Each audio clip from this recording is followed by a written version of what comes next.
এই রাবিস ওঠ। তোর একটা পার্সেল আসছে। আরে কে পাঠাইছে সেটা তো দেখতেছি না, তোর নাম লেখা। ওভেন? ওরে বাবা, একটা চিঠি রে। আমার বাসায় খাবার গরম করার কিছু নাই, তাই পাঠালাম সস্তা ওভেন। মেজাজ খারাপ করো না লক্ষ্মী সোনা। এমনি আমার আমার খুব রাগ করতেছে ভাই। আরে লক্ষ্মী সোনা তো আমি বলিনি, সে বলছে। হ্যালো, কোথায় তুমি? ঘুমাই। ওঠো, কেন? দেখা করবো, বের হও। নাফিস, উঠো। একটু কথা বলতে পারো? কি বলতো উত্তর আগে উঠো। বাসায় ওভেন কেন পাঠিয়েছে?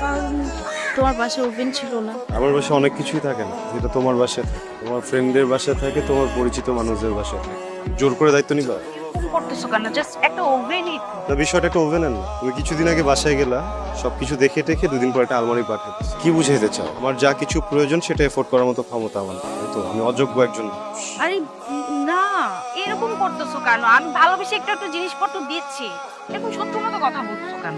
তুমি যখন আমার পেছনে টাকা খরচ করো, আমার এটা পছন্দ। তুমি যখন এমন কিছু একটা কিনে দাও যেটা আমি নিজেও কিনতে পারি না, এটা আমার ভালো লাগে না, আমি আরাম পাই না। হয়েছে, অনেক হয়েছে, চুপ কর। চল কোথায় যাবো? আমরা কিছু খাই, ক্ষুধা লাগছে তো, আমার কিছু খাই নেই তো। তুমি তাহলে যাও, কেন? আমি অফিসে যাবো। আচ্ছা ঠিক আছে, চল। অফিস যাবা না? এই মামা দাঁড়ান। আমি তো কাজের সাইডে যাচ্ছি, তুমি রিক্সা উঠলা? আমি সামনে নেমে যাব। খুব তাড়াতাড়ি আমার সবকিছু সাবমিট করা লাগবে। বড় স্যারের এখান থেকে চাপ আসতেছে। এগুলি কি? আর কোথায় তোমাদের সে বড় বসটা কোথায়? নাফিস কোথায়? যাও ওকে ডেকে নিয়ে আসো, যাও। নাফিস, এগুলো কি হচ্ছে? এখন কয়টা বাজে? বাবা, নির্লিপ্তের মতো বইলে ফেললে এখন 11টা বাজে। তুমি যে একটা দায়িত্ব জ্ঞানহীন মানুষ, এটা তোমাকে দেখলেই বোঝা যায়। 11টা বাজে এটা নির্লজ্জের মতো কেমনে বলছো? বলবে আমি ঠিক টাইমে আসছি, আমি ভিতরে ডিজাইন দেখাচ্ছিলাম। আমাদের টাইমলাইন কটা? 3টায়। এখন বাজে 11টা। আমার কাজ তো চলছে ভাইয়া, তাহলে আপনি চিন্তা করছেন? আহা, চিৎকার করবো না, উপর মহল থেকে চাপ আসছে। প্রতিটা টয়লেট আমার সুন্দর মতো বুঝাই দিতে হবে। ক্লায়েন্ট আমাকে প্রেশার দিচ্ছে, এভাবে চলতে পারে না। নাফিস, তুমি কিন্তু ফাজলামি করতেছো। আবারও বলবে আমি একজন ইঞ্জিনিয়ার, আপনি আমার সাথে এভাবে চিৎকার করতে পারেন না, আমি তো কথা বলছি আপনার সাথে। আহা, কোম্পানি চালানোর স্বার্থে যা যা করার দরকার সেটা তো আমাকে করতে হবে। উপর মহলের চাপ তো আমি বুঝি, তুমি তো রাস্তায় কথা বল, কথা মুখে যাইতেছে না। অশিক্ষিত কথাকার ইঞ্জিনিয়ার আমি, বেটা ফাইজলামি করছ তুই? শিক্ষা নাই ভিতরে? এই কলমাসানের মুখে ঢুকে একদম পা থেকে মাথা পর্যন্ত শিক্ষা দেখা দিব তোর। নাফিস, এই চুপ, কিসের নাফিস? তুমি যদি কাজ না করে কার কাছে আপনি তোর পা পেছে কাজ করবে? আমার ডিউটিটা ঠিক মতো না করতে পারলে তো সবকিছু আমি বুঝাইতে পারবো না। আমার তো চাকরি থাকবে না। কিসের চাকরি থাকবে না? কিসের লস হবে? কোম্পানি লস হবে? কোম্পানি লস হবে, কোম্পানিতে একটা লস হবে না। লস হবে তোর। তুই যে একটা বাটপার, তুই যে একটা দালাল, আমার মতো যতগুলো ইঞ্জিনিয়ার আছে সবার কাছে ডিজাইন করে নিজের নামে সাবমিট করতেছিস। এই এগুলো টাকা মেরে খাইতেছিস প্রত্যেকদিন। আর জানে কোম্পানি করবে না তোর চাকরি। আমার বাবা এত কষ্ট করে পড়ালেখা করে ইঞ্জিনিয়ার বানাইছে, তোর মতো দালালের কথা শোনার জন্য না। নাফিস, তুমি কিন্তু ভুল বুঝতেছো। আমি আবারও বলে দিলাম কিন্তু।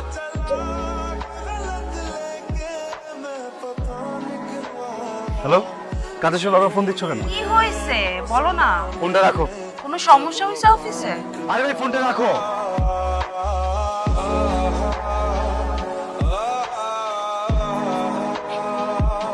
একটু বাজে বিহেভ করে ফেলছি না? আমি খুবই সরি।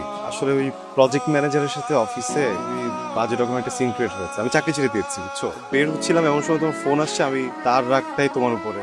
আমি খুবই সরি সাহেব, প্লিজ আমাকে মাফ করে দাও। ভাবো একবার, একটা চাকরির জন্য অখাদ্য কুখাদ্য একজন বস এসে আমাকে যাতা শোনাবে, আমার তদারকি করবে, এটা তো মেনে না যায়। আমি তো অ্যাটলিস্ট মেনে নিতে পারি না, তাই না? আমি কাজটা করছি কাজের জন্য। আমি যদি কাজই না করি, অন্য কিছু দিয়ে তো আসলে লাভ নেই। তাহলে আমি কাজটা কেন করবো বলো? মন খারাপ তোমার? না, মন খারাপ হবে কেন? একটু বিরক্ত, কিন্তু তারপরেও খুব স্বস্তি বোধ হচ্ছে, বুঝছো? ফাইনালি একটা সিদ্ধান্তে আসতে পেরেছে। ভাবছি একটা ফার্ম দিব, আর যদি দিতে না পারি তাহলে গ্রামে যে কৃষি কাজ করবো, চাষাবাদ করবো। আরে তুমি হাসতেছো কেন? আসলে মিন করে বললাম। না, ভালো ডিসিশন। শারমিন, আমি কিন্তু কিছু নেব না। আচ্ছা ঠিক আছে, দেখা যাবে। শারমিন, আমি একবার বলছি আমি কিছু নেব না। আচ্ছা ঠিক আছে, জামা কাপড় পরি তো এরকম করতেছো কেন? এখন তো খুব মেজাজ খারাপ। একদিনে মানুষ কতবার মেজাজ খারাপ করে? ঠান্ডা হও, রিল্যাক্স, চিল।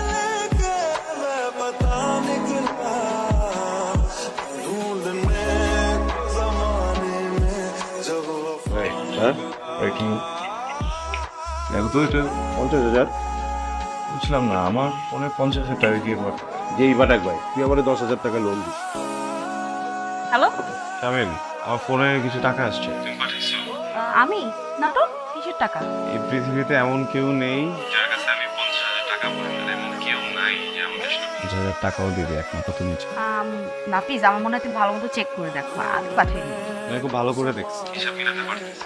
আমাকে সত্যি সত্যি একটু বলবা টাকাটা তুমি পাঠাইছো কিনা, মানে শুধু শুধু মেজাজটা খারাপ হবে এবং এটা সিক্রেট হবে।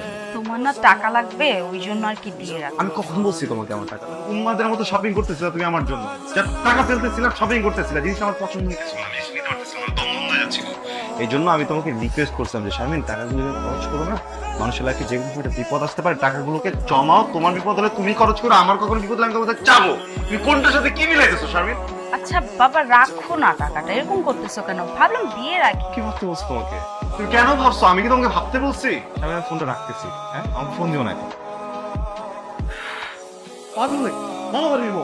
মানুষ 5 টাকার জন্য মরতেছে রাস্তাঘাটে, 5 টাকা কামাই করা মানে হচ্ছে কি মাথা ব্যথা হয়ে যেতেছে মানুষের জন্য। কোন জায়গায় আমাকে পাঠায় না, ফাইজারে নিমিত্ত করছে তোর খোপালটাও।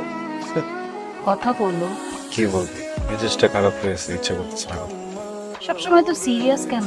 স্বামী তুমি বুঝবা না, তুমি ভালোবেসে আমার জন্য যেগুলো করতে চাও এগুলো না আমার জন্য প্রেশার হয়ে যাচ্ছে, তুমি বুঝবা না। আমার অনেক ভয় লাগে বিয়ে করবো। বিয়ে করবো তারপর আমি তো বলবো না কি? বিয়ে করার জন্য তো অস্থির কেন? আমি সারা জীবন অনেক ঠকছি, আমি সময় ঠকছি, যাকে বিশ্বাস করছি। তোমাকে তো আমি কিছু লুকাই নাই, তাই না নাফিস? তোমাকে হারানোর ভয় আমার সারাটা কাটাক্ষণ মনে হয় আমি তোকে এই বুঝি হারাই ফেললাম। তুমি বাসায় যাওয়ার পরে মনে হয় আমি তোকে হারাই ফেলবো, তুমি আমাকে ভুলে যাবা, আমাকে ছেড়ে চলে যাবো। বিয়ে করবো আর কিছু নাই, একটা দিন সময় দাও আমাকে, অনেক বড় দায়িত্ব, দুইটা জীবন একসাথে, একটু গোছাই। সব আমি করবো, তুমি এগুলো নিয়ে কোনো চিন্তা করো না। আমি চাইলেই তো ভালো একটা জব করতে পারবো, যা কিছু আছে সবকিছু আমি ম্যানেজ করবো। দেখো আমি জানি তুমি অনেক ক্যাপেবল, তুমি যেটা চাবা ওইটাই করতে পারবা। আমার তো আরেকটা পরিবার আছে, আমার তো কিছু দায়িত্ব আছে, তাই না? ওরা আমি করবো, সব দেখবো আমি, তুমি টেনশন করো না বাবা। তুমি জাস্ট তোমার প্ল্যান ওয়াইজ আঁকো, সবকিছু গোছাতে থাকো। আমি চাই তুমি যে কাজটা করো মনোযোগ দিয়ে করো, ওকে? তোমার প্ল্যান ওয়াইজ কাজ করতে গেলে তো অনেকগুলো টাকা একসাথে দরকার ইনভেস্টমেন্টের জন্য, তাই না? তুমি দিতে চাও একটা থাপ্পড় দিব। আরে না, আমি দিব না, আমার 2-3টা কন্ট্যাক্ট আছে পরিচিত, তুমি চাইলে ওদের সাথে কথা বলে নিতে পারো, তোমার প্ল্যান তুমি শেয়ার করতে পারো। আই হোপ ভালো কিছু হবে, কি বলো? দেখা যাক। আমার একটা পরিচিত কন্ট্যাক্ট আছে, আমি সেখানে কয়েকদিন ইন্টার্ন করেছিলাম। তুমি না ওখানে যাও, মানে ওদের সাথে কন্ট্যাক্ট করো, একটা মিটিং ফিক্স করো। দেখে বিয়ে করেও ব্যাচেলার লাইফ কাটাতে কাটাতে একদম অস্থির হয়ে গেল। বউ আসে নাই, খাবো কি? চলো রান্না করি। রান্না করার যুদ্ধ করা আমার কাছে সমান মনে হয়। চল হোটেলে গিয়ে বাইরে আসি। হ্যালো, আচ্ছা তুমি কোথায়? বাসে নাকি বাইরে? আমি ফারুকের সাথে একটু কথা বলছি। আচ্ছা, আমি তোমাকে বললাম না যে আমার পরিচিত একটা ফার্মে আমি কন্ট্যাক্ট করবো, তো ওরা তোমার সাথে কালকে মিট করতে যাচ্ছে। কালকে কেন? যাও না, আমি যখন তোমার কথা বললাম ওরা খুবই ইন্টারেস্টেড তোমার সাথে কথা বলার জন্য and দেখা করার জন্য। সম্পর্কের কথা কি বলছো? কি বন্ধু বলছি। আচ্ছা ঠিক আছে, ফোন দিচ্ছি পরে। ওকে।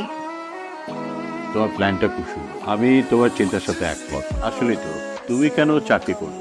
তুমি একজন আর্কিটেক্ট, আর্কিটেক্ট মানে ইনোভেটিভ প্ল্যান। তোমার ইনোভেটিভ চিন্তায় যদি কাজে না লাগে তাহলে চাকরি তো তোমার জন্য না। তোমার নিজের একটা অফিস হবে, প্রাইভেট একটা ফার্ম হবে, এটাও আমি অ্যাপ্রিসিয়েট করি। ধন্যবাদ। তো চলো আমরা এখন কিছু খাই। আঙ্কেল প্লিজ আপনি খেয়ে নেন, আমি আজকে উঠি। তাহলে একটা কাজ করি, সুইট কিছু দিতে বলি, অসুবিধা নেই তো?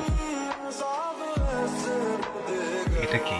এটা তোমার প্রাইভেট ফার্মের জন্য আমার একটা ফিনান্স। শারমিন যখন প্রথম আমাকে বললো তখনই আমি ভেবেছি তুমি নিজে যখন কিছু শুরু করবে তোমাকে আমি সাপোর্ট করব, এবং আমি ফিল করি তোমাকে আবার সাপোর্ট করা প্রয়োজন। আঙ্কেল এখন কেন? Of course, please go ahead. আমি শুধু রিকোয়েস্ট করব টাকাটা যেন নষ্ট না হয়। দেখছো, একজন মানুষ যার সাথে আমার কখনো দেখা হয়নি, আমাকে চেনে না, প্রথম মিটিং 1 কোটি টাকার একটা চেক দিয়ে দিল। ব্যাপারটা কি স্বাভাবিক শারমিন? তুমি এত অস্থির হতেছো কেন? উনি তো বিজনেসম্যান, তাই না? উনি নিশ্চয়ই তোমার প্ল্যান পছন্দ করছে, এই জন্য ইনভেস্ট। না এইভাবে হয় না স্যার, আমাকে বোকা বানায় না। উনি তোমার পরিচিত তাই না? শারমিন কথার উত্তরটা দাও না, অনেক ডিজাস্টার হয়ে যাবে। বাদ দাও না। কেন বাদ দেবো? আমি কেন বাদ দেবো? আমি তো বুঝতে পারছি এখানে কোনো কিছু একটা লুকাচ্ছ তুমি আমার কাছে। যেটা জিজ্ঞেস করছি সেটা উত্তর দাও। উনি কি তোমার লোক? হ্যাঁ নাকি না? কথার উত্তর দাও। আমার চাচ্চু, কেমন চাচ্ছ? আমার মেজো চাচ্চু। আমার মেয়েও চাচ্ছ না? তুমি তুমি না আরেকবার প্রুফ করে দিলা তোমার চোখে আমি একজন অযোগ্য মানুষ। না না, কথা বলবো না একদম। আমি কথা বলতেছি, আমাকে কথা বলতে দাও। তোমার চোখে আমি একজন অযোগ্য মানুষ, জন্য বাসে ওভেন পাঠায় দিতা, বাসে আলমারি পাঠায় দিতা। এখন সে মানুষটা এতটুকু অযোগ্য হয়ে গেছে যে নিজের স্বপ্নটা পর্যন্ত দেখতে পারবে না। আমি গরিব, তোমাদের মধ্যে এত টাকা পয়সা আমার কাছে নাই, আমার বাপের কাছে নাই। আমার বাবা একজন কৃষক, তার পকেটে যেই কয় টাকা ছিল সেই কয় টাকা দিয়ে উনি আমাকে যে পড়ালেখা করতে পারছে আমাকে ওইটাই করাইছে। ওইটা করে আমাকে শিক্ষিত মানে শহরে পাঠাইছে। আমি ওই শিক্ষাগত যোগ্যতা দিয়ে কিছু না কিছু একটা করতে চাই, তোমার চাচা মামা টাকা দেয় না। এরকম না ব্যাপার। এইরকমই আগে জানতে না যে আমার টাকা নাই, তো নষ্ট কেন সম্পর্কে? টাকা দিয়ে কাজটা আমার জীবনে প্রত্যেকটা মুহূর্তে প্রত্যেকটা সেকেন্ডে তুমি আমাকে এটা বুঝাও যে আমাকে দিয়ে কিছু হবে না, আমি খুবই অযোগ্য, আমি খুবই ছোট। সরি আমি নো, আমি শুনতে চাই না, আমি এই পণ্যই হইতে চাই না। চাচার টাকা আছে, 1 কোটি টাকার গরম দেখো আমার না। শারমিন, আজকের পর থেকে তুমি আর কোনোদিন আমার সাথে কথা বলবা না। নাফিস না, আমি তো পণ্য, এই পণ্য নট ফর সেল। এই পাগলা, এই তোদের মধ্যে কি হয়েছে? সমস্যাটা কই? শারমিন কি করছে জানো? কি করছে? ওর সাথে আমি আমার একটা বিজনেস প্ল্যান শেয়ার করছি। আমাকে ওর আঙ্কেলের অফিসে পাঠিয়েছে, বলছে ওখানে গেলে নাকি কাজ হবে। আমি ওর আঙ্কেলের অফিসে গেছি, গিয়ে আমার প্ল্যান সব কিছু শেয়ার করছি। ভদ্রলোক আমাকে 1 কোটি টাকার একটা চেক। 1 কোটি টাকার চেক দিছে তোরে? উনি কে জানো? শারমিনের আপন চাচা। তুই 1 কোটি টাকা কি করেছিস? চেক কি করবো? চেক দিয়ে দিচ্ছি, ফেরত দিতে। আমি না এই মেয়েটার সাথে আর সম্পর্ক রাখতে পারবো না, বুঝছো? আমার দিন দিন মানসিক চাপ বেড়ে যাচ্ছে, আমি নিতে পারছি না। আর শোন, তোকে একটা কথা বলি, এই জামানায় এরকম কেউ তোকে ভালোবাসে। ভাই আমার ভালোবাসা আমার দরকারও নেই। এই ভালোবাসা আমি কি করবো? আমি নিজের মতো করে কিছুই করতে পারছি না। ও বারবার আমাকে ফিল করাচ্ছে যে আমার অনেক কমতি আছে, আমাকে তো হবে না বা আমি যোগ্য না। এতগুলো টাকার মাঝখানে আমাকে একদম ডুবাই দিচ্ছে অতীত। একটা ক্রিয়েশনের কথা বলতে গেলে আমি কোনো রকমের যদি আমার কোনো ইনোভেটিভ আইডিয়া আসে, এটা আমি ওকে ছাড়া ম্যাচ করতে পারছি না, বিকজ ও সেখানেই টাকা ইনভলভ করে দিচ্ছে। এখন আমি করবোটা কি? আমি তো মানসিক প্রেশারে পড়ে যাচ্ছি।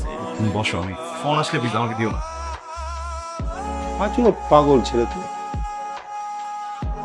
আমার বান্ধবী শারমিন একজন দুর্দান্ত মানুষ, আমিও তার ব্যাপারে খুবই সিরিয়াস, কিন্তু দেখো এত নিবেদিত প্রেমিকা না আমি হজম করতে পারবো না। ভাইয়া আমরা না একটু বসি, আমি থাকবো, লামিয়া থাকবে, কথা দিচ্ছি সামনে কোনো পাগলামি করবে না। কিন্তু আপনাদের না দুজনের সামনাসামনি বসে কথা বলাটা খুব জরুরি। আমার তো বসতে সমস্যা নেই, সবকিছু না আমার জন্য অনেক বেশি হয়ে যাচ্ছে সাথে। ভাই একটা কথা ছিল বলি, আপনি তো শারমিনের পাস্ট সম্পর্কে সবই জানেন। ওর আগের রিলেশনটাতে এত বেশি কষ্ট করেছে, ওনা কোনোভাবে চায় না আপনি ওর জীবন থেকে হারায় যান। ও আপনাকে আঁকড়ে ধরে রাখতে চায়, এই জন্য না ও সবসময় বেশি বেশি ভাবে আপনাকে। ভাই আমি কথা দিচ্ছি কোনো সমস্যা হবে না, আপনি প্লিজ একটাবার আসেন। আইয়া কি খাবেন বলেন, অর্ডার দেই। কিছু খাবো না, একটু কথা বল। তোমাদের ফ্রেন্ড নিশ্চয়ই তোমাদের সাথে সব কথা বলছে, আমি আমার জায়গাটা একটু ক্লিয়ার করতে চাই। দেখো সম্পর্কটা তো মেলা দিনের, এটা নিয়ে নতুন করে বলার মতো আর কিছু নাই। আমি আসলে সম্পর্কটাই আর রাখতে চাচ্ছি, একটু ভয় পাচ্ছি। ওঠার ডিসিশন তুমি নিতে পারো না। ওটার ডিসিশন নিচ্ছি না, তুমি সম্পর্কটাকে এই পর্যায়ে নিয়ে আসছো। আমি যা যা করছি, যা যা করি রিলেশনশিপে, কিন্তু সব আমাদের ফিউচারের কথা চিন্তা করে করছি। তোমার ভাবনা আমার না। শারমিন, তোমার মনে আছে আমাদের প্রথম কোথা দেখা হয়েছিল? Rabindra Sarobar.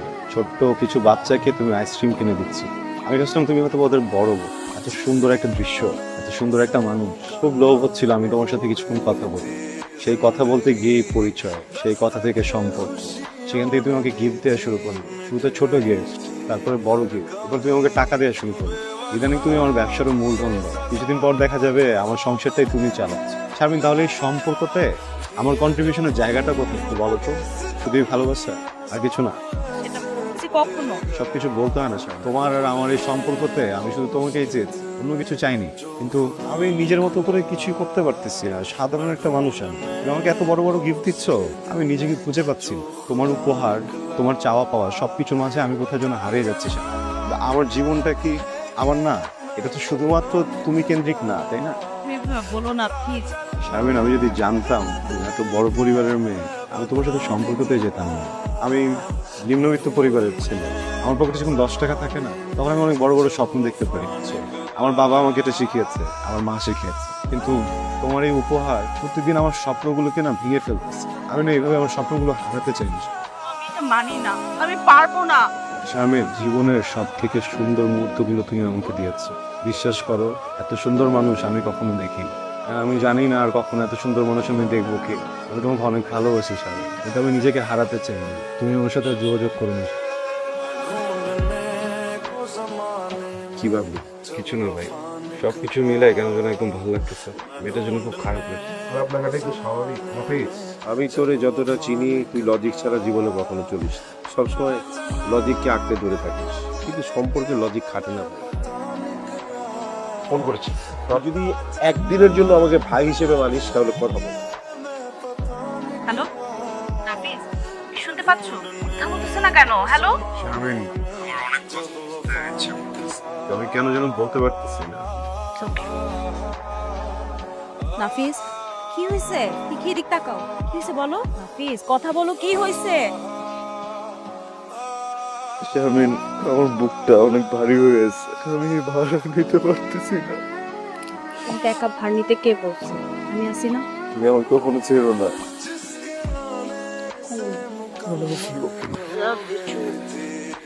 I love you more.